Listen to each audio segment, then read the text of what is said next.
So as before, I'm going to do a couple of sample reviews now and again, and I'm going to let you know some fragrances that I don't find worthy to purchase, and even ones that I will be purchasing in the future. Starting with L'Antichambre Le Poivre Rose. So before I had a L'Antichambre Le Tabac review up, which I did like a lot. I do like this house a lot. So Le Poivre Rose is kind of in the same vein as Rose 31 by Le Labo. You're going to get an herbaceous and sort of very fresh rose with pepper, and I think it's very nice. It does cost more for Le Poivre Rose than it does for Rose 31 by Le Labo, so really it's kind of silly to go buy that one if you like Rose 31.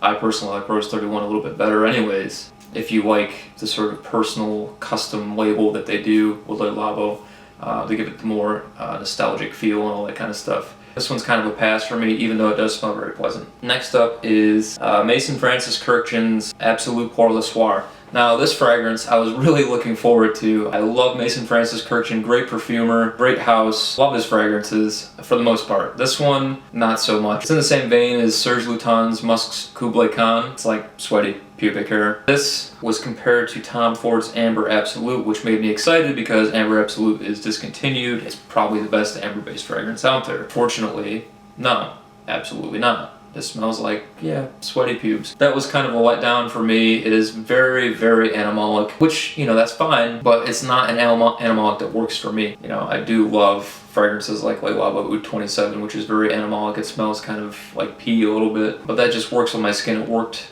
and it kind of got that nice dry down with incense and wood. This just doesn't work very well, and I was expecting amber. People kept telling me amber, amber, amber. There's no, I mean, yeah, there's a little amber, but it's not the kind of amber that I wanted. It's definitely not a bad fragrance. If you like animalic fragrances, check it out. This is a pass for me. Next one is Profumum Excelso. First of all, Profumum is very expensive to begin with. They're like $300 a bottle. So for me to spend that kind of money, you better wow me, because all you're really getting out of it is a creamy sandalwood. It is very well done, and it projects and it lasts, even with this little sample here. If you're a sandalwood lover, you're gonna like it.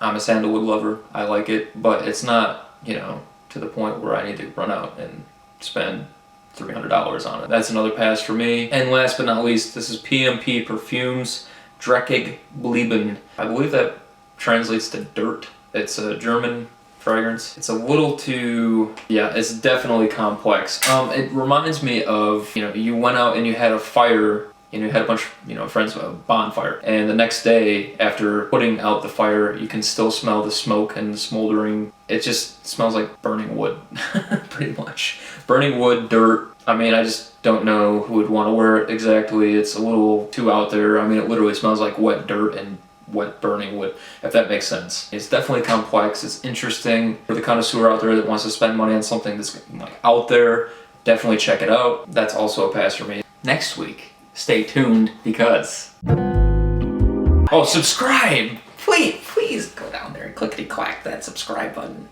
I'm so not gonna put it down there because you put it there now. I'm gonna put it up in the other corner. Alright.